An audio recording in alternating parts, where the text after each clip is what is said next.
The ranking chart glowed on the holographic display in the center of the Grand Council chamber, and by the 7 moons of Tarkos, it was magnificent.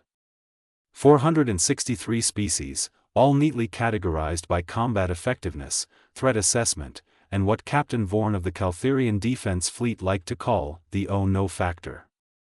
That delightful metric measured how quickly one should evacuate a planet when encountering a particular species in battle mode. Beautiful, is it not? Counselor Drex purred, his 3 eyes blinking in succession as he admired the list. The Caltherians sat comfortably at position 11.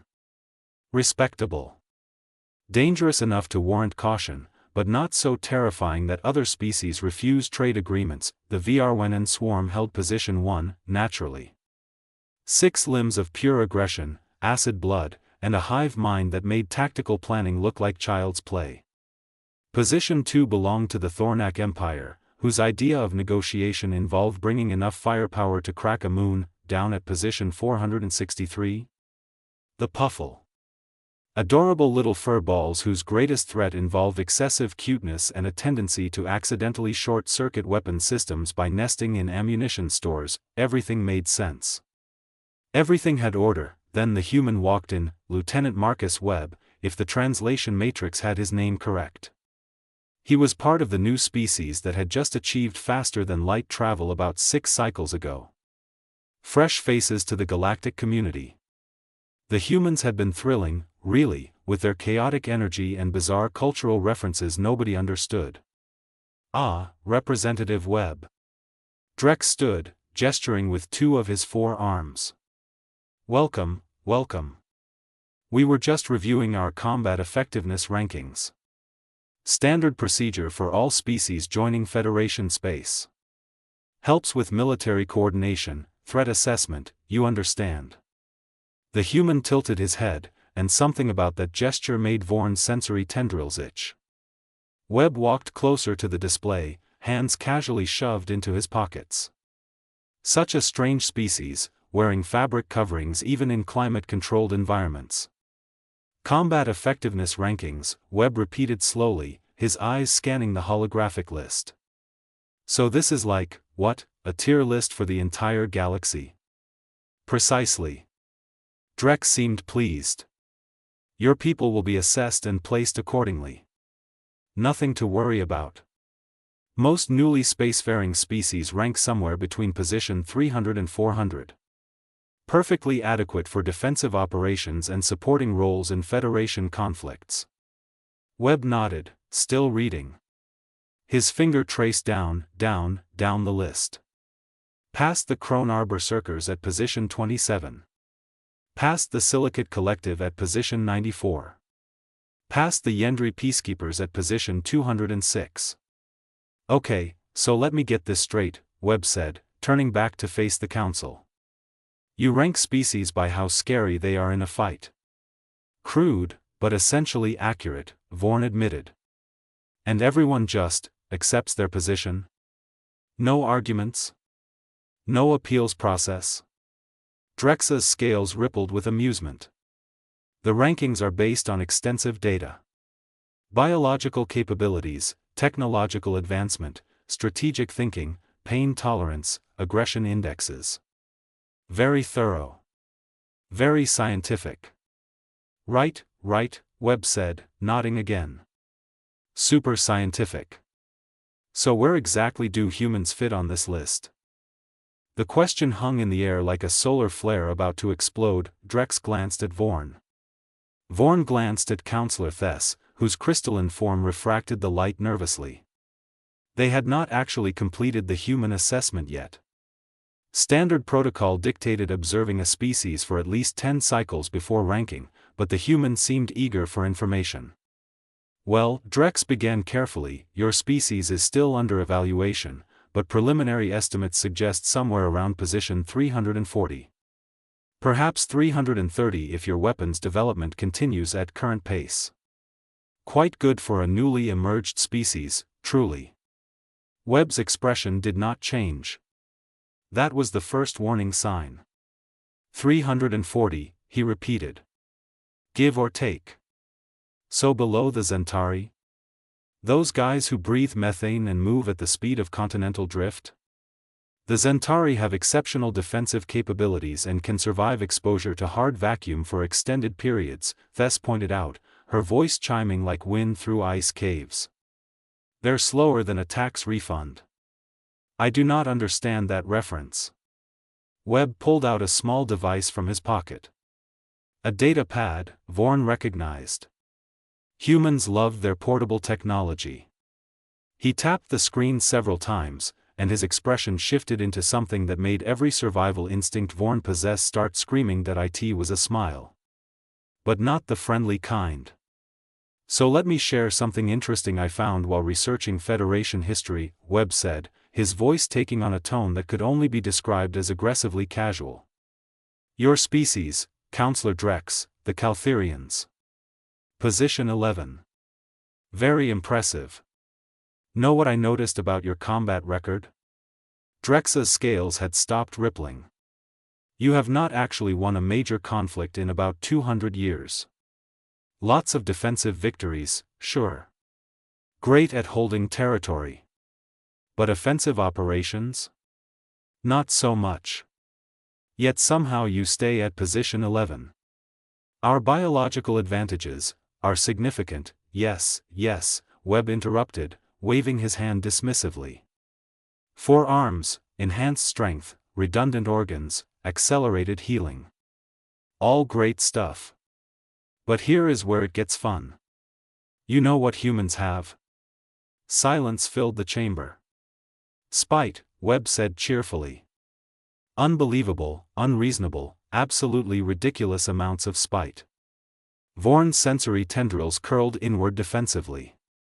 He had lived for 93 cycles, commanded fleets through 17 conflicts, and survived an encounter with a VRWN scout ship. But something about the way this human said the word spite made his internal temperature regulators malfunction. Spite, Counselor Drex repeated, his translator struggling with the inflection. Oh yes, Webb said, leaning against the holographic projector like he owned the place. See, you all did this very interesting thing with your ranking system. You measured biological advantages, technology, strategy. All very logical. Very sensible. But you forgot something crucial. He tapped his data pad again, and images began flooding the display, pushing aside the carefully ordered ranking list. Vorn watched in growing horror as historical records scrolled past. Human historical records. This is the Battle of Thermopylae, Webb narrated, pointing at ancient imagery. 300 guys held off an army of hundreds of thousands. Spoiler alert, they lost. But they made it so incredibly expensive that it changed the entire war. That's spite. More images appeared. This is the Winter War. Tiny country, massive invasion force. Should have lasted a week. Lasted months. The defenders used snow, trees, and pure stubbornness. Spite. Webb was grinning now, and Thess made a sound like cracking ice. This is Stalingrad. This is the Alamo. This is every single underdog fight in human history where the logical outcome was surrender, and instead we chose violence. Messy, inefficient, absolutely unhinged violence. Lieutenant Webb, Drex interrupted, trying to regain control of the situation. Historical anecdotes are hardly scientific evidence for combat ranking purposes. You're absolutely right, Webb agreed, which somehow made everything worse. So let me talk science. Adrenaline. Know what that is? Nobody answered.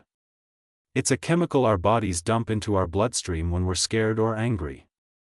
Makes us stronger, faster, blocks pain, sharpens focus. We essentially become temporarily enhanced versions of ourselves. And the kicker? We can trigger it by just getting really, really mad. Many species have similar stress responses, Vorn managed to say, though his voice came out weaker than intended. Sure, Webb said. But here's the fun part. Humans have this beautiful thing called persistence hunting. We're not the fastest, not the strongest, but we just keep coming. And coming. And coming. We ran prey animals to death for thousands of years. Literally chased them until their hearts gave out from exhaustion.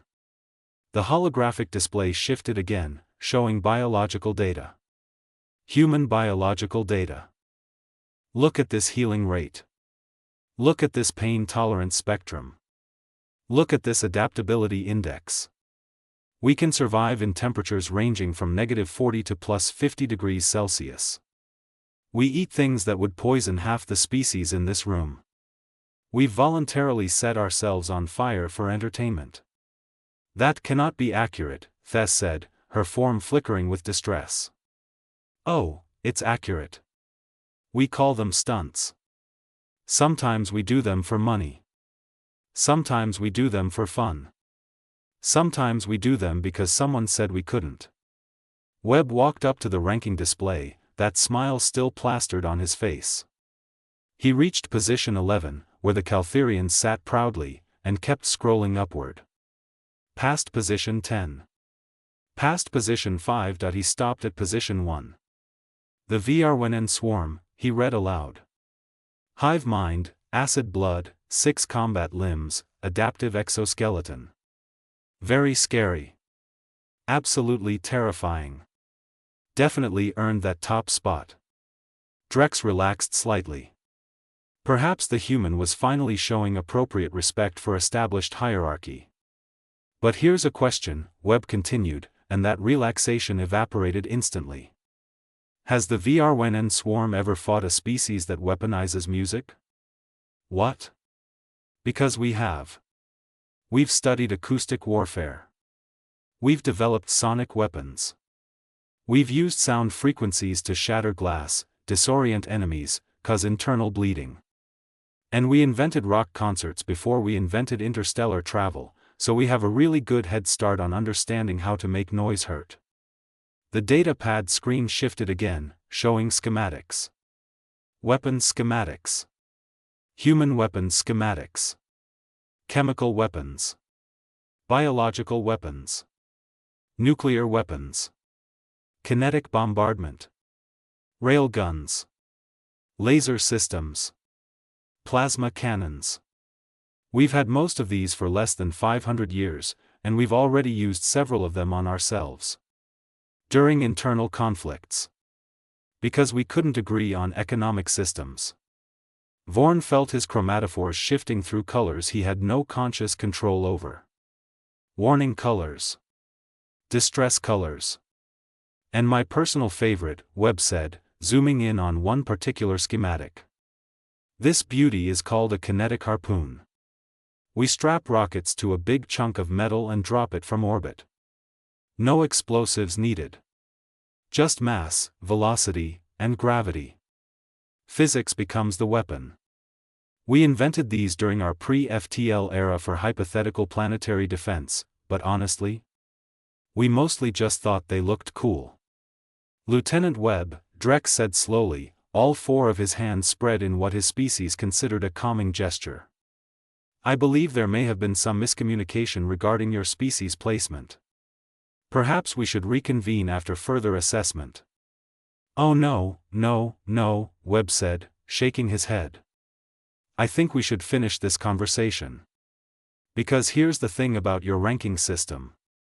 It measures everything except willingness. It measures capability, but not creativity. It measures strength, but not stubbornness. He turned off his data pad and looked at each council member in turn. So here's my official statement, for the record. You can rank humanity at position 340 if you want. You can put us right above the species that accidentally keep setting their own ships on fire. That's fine. Totally fine.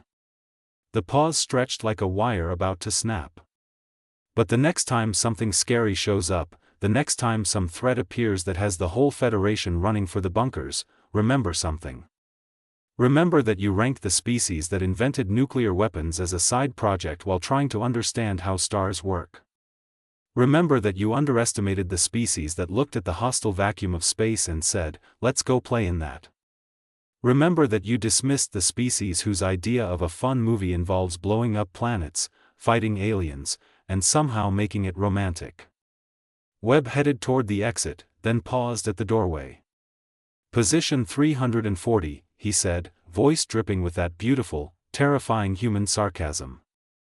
I'm sure that will work out great for everyone involved. The door closed behind him. In the silence that followed, Counselor Drex stared at the ranking display. Position 11 suddenly felt very, very fragile. Perhaps, Vorn suggested quietly, we should schedule an accelerated assessment review. Agreed, Thess chimed, her usually stable form vibrating with frequency patterns that suggested profound concern. Somewhere in the distance, they could hear Lieutenant Marcus Webb whistling. The sound echoed through the corridors like a promise and a threat wrapped into one simple, human melody. Position 340. Indeed, the Federation was about to learn that numbers on a list meant absolutely nothing when Spite decided to show up to work.